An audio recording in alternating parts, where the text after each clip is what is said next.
Thank you, friends, for being here on this Sunday morning family service for our Betsuine. I hope this day is a happy and peaceful day for all of you. I hope the weather is more clement.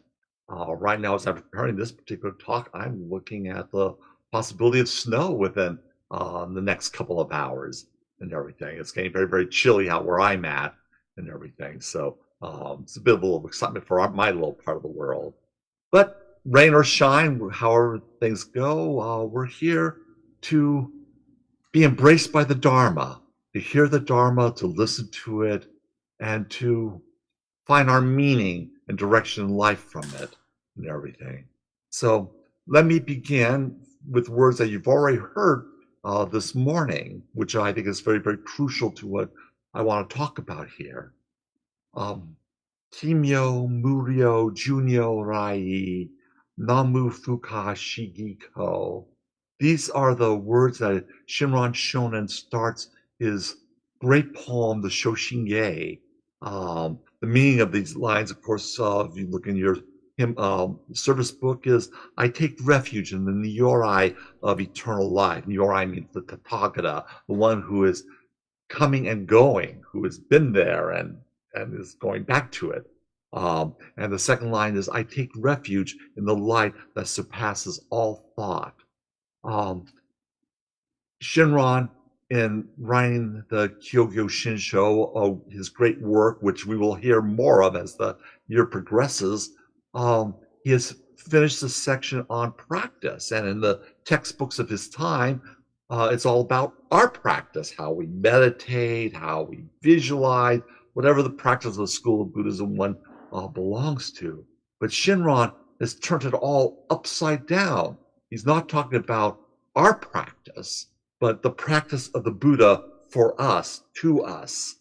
And as he comes to this deeper understanding, he breaks out into this song, which he starts with, I take refuge. He is saying the Nembutsu in these first two lines, not the 6-character name, but the longer forms that the Nembutsu can be expressed with. But he starts with this expression, I take refuge in this. And then he goes into this cosmic mythic structure of Amida Buddha, the making of the vows, the coming of Shakyamuni Buddha to express these teachings, and the Pure Land Masters leading to Shinran himself and his giving these teachings to us. This is very, very important to our tradition, and it's why we sing the Shoshinge every week, because it gives the structure and foundation for what we are all about. And when we're done with the Shoshinge, what happens? We say the Nembutsu once again, Namu Amida Butsu, Namu Amida Butsu.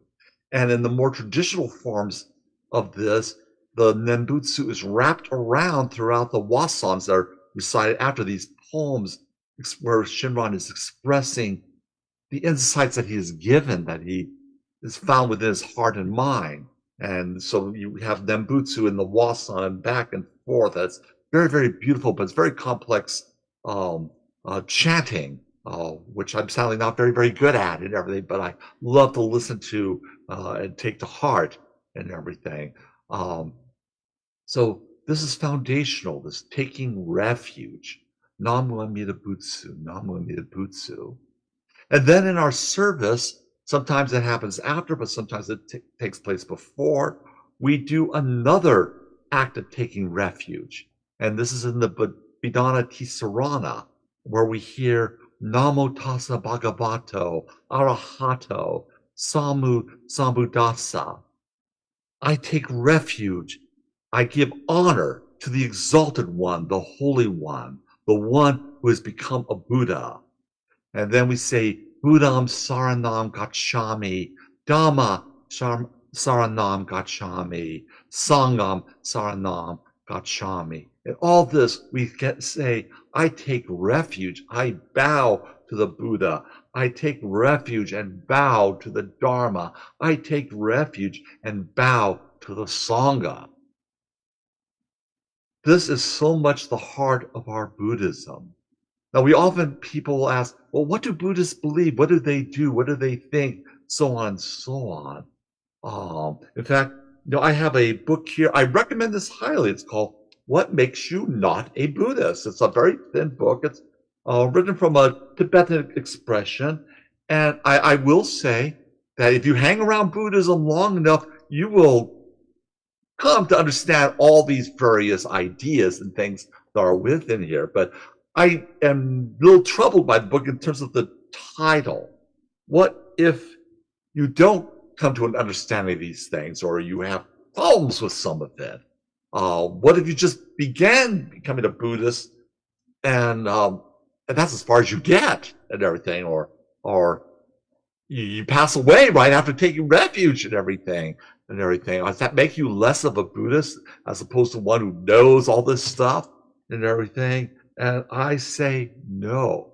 It is the act of taking refuge that makes you a Buddhist. Saying these words, because I firmly believe that words are power, and that they say and they mean things. And so when I came to say this, I made a commitment that I am now following the Buddha. The Buddha is my teacher and my guide. And I listen to the Dharma. And I listen to all of you, the Sangha. You are all my teachers and guides on how I should behave or how I should look at things, or to share my struggles and listen to your struggles. So all this is of great, great import. And that's why I think coming to understanding the centrality of taking refuge is so important. I would say that our practice is not meditating, it's not doing visualization exercises. I would say that's even more than listening to the Dharma. That is really central. It is taking refuge. You can listen, but until you rely on that, till you commit yourself to that, till you take refuge in what you're listening to, you haven't gone very far and everything. You need this act of refuge is so central. When I first began my in-depth study into Jodo Shinshu, I was very, very confused about what everything was. Who is Amida Buddha? Is he a real personage, a deity, a representation, a story, combinations and elements of all of these, or even more? But one thing that I was puzzled about, what does Namu Amida Butsu mean? And usually I would have a translator understood this as a kind of a mantra. Namu, I praise, I honor the name of Amida Buddha. The word name has its roots in Sanskrit to this. So to respect the name is to respect the person. To disrespect somebody's name is to disrespect that person. So names are very held in high regard. But in reading Shinran, it dawned on me that Namu is treated as part of Amida's name. I thought the name of this Buddha is Amida Buddha. But no, Shinran's great insight, which turned everything around for me and redirected me to a better and deeper understanding, was the name of this Buddha is Namu Amida Butsu. As I think Reverend Peter said, he's the bowing Buddha. He's the Buddha that bows. He bows to all. He bows to you and me because he sees the light of the Dharma in all of us and wishes to bring that in. And so I think this is very, very central. In fact, I would go so far as to say that to not to know Amida Buddha in terms of refuge, to not to know Shakyamuni Buddha in terms of refuge, is not to know the Buddha at all. Shakyamuni Buddha would just be another historical personage in the history books. But knowing the Buddha in refuge opens up the doors. Then you are open to the teachings. Then you're open to the light of the Dharma. And so I think this insight that Jodo Shinshu brings, that Namu is integral to the personage, to the name, to the insight of whatever it is Namu Amida Butsu means and represents, is so, so foundational. For me, I rest myself on this fundamental understanding, without which I would just be completely lost, or who knows, somewhere else or whatever. I think this is what is centralizes and embraces us.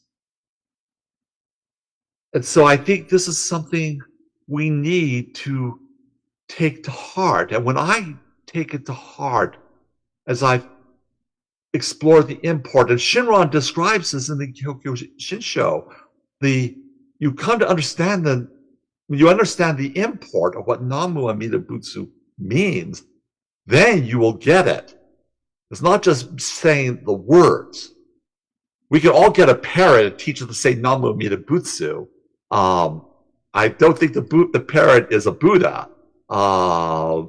Maybe because there will be Dharma birds in the Pure Land and they will chirp the Dharma. But I think we're called for a little bit more than just reciting by rote, something that's just formulaic. But as I said, when we understand the import, when we grasp what is going on in the meaning of this phrase, then the Dharma, I think Namu Amida Butsu is the container for all the Dharma is in this phrase. It's all there. And so, oh gosh, I'm so overwhelmed with myself about this topic and everything. It's so wondrous. But in reflecting on it in English, how this phrase is said, because this is a foreign language phrase. It's from Sanskrit. It's foreign in Japanese, so everybody with Japanese background is familiar with this, but it is a foreign phrase. And so there's a matter of bringing our cultures, our histories, our understandings, and the problems of our grammar and syntax on what does Namu Amida Butsu mean. And usually we say it as meaning I take refuge in Amida Buddha. But I have trouble with the phrase I take, which we use all throughout the historical usages. But in the light of Shinran's teachings of self-power and other power, how is it possible that I can take refuge? Is that not an act of power on myself? Is it I that chooses the Buddha, or is it that the Buddha chooses me and everything? I think that's a very different way of looking at things. Our teachings is that the Buddha embraces us. An infant is crying for its mother, for its food and everything, but the baby just lays there. It takes the mother to pick up that child and embrace it to her heart, to feed and love and nurture her child. And I think that is what is happening for us. How can I say that my words, my act of I take refuge? No, it is whatever Amida Buddha represents and means to all of us is what takes hold of us and everything. And so I would now say that Nembutsu, for me, is not that I take refuge, but I have been accepted into the Pure Land. I have been accepted into refuge. I have been given refuge. And that is more than I could ever ask for in my life. I may struggle to find refuge like a refugee. If you look at people in refugee camps, they're looking for a place to go to. They've lost everything. They're spiritually lost, all these dimensions of lostness. And they're waiting for somebody that will open the gate for them, that will let them in, that will give them passport, that will relieve them of their anxiety and give them shelter, give them safety. And it is the Buddha that gives us this. And so, to me, this is the heart of the Nembutsu that lodges in me, that I have been given refuge. Who am I to ask for refuge? It's already been given to me. I think it's something that I had to work for and read all these books and everything. No, it's not a matter of what my brain is doing, but my heart yearning for a place of safety that I want.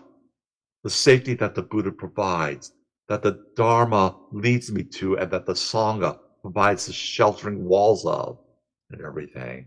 And so I think that is all I have to say today. But I hope that each and every one of you will not wrestle with the Nembutsu, but rather may the Nembutsu wrestle with each and every one of you till you realize the fullness of its import for your heart and mind. and that then it will become a light to guide you in this very troubling world. And so let us put our hands together and say, Namu Amida Butsu, Namu Amida Butsu, Namu Amida Butsu. Thank you, friends. I hope this day will be a lovely one for you, and may you all live and walk in the light of Nembutsu Peak. Namu.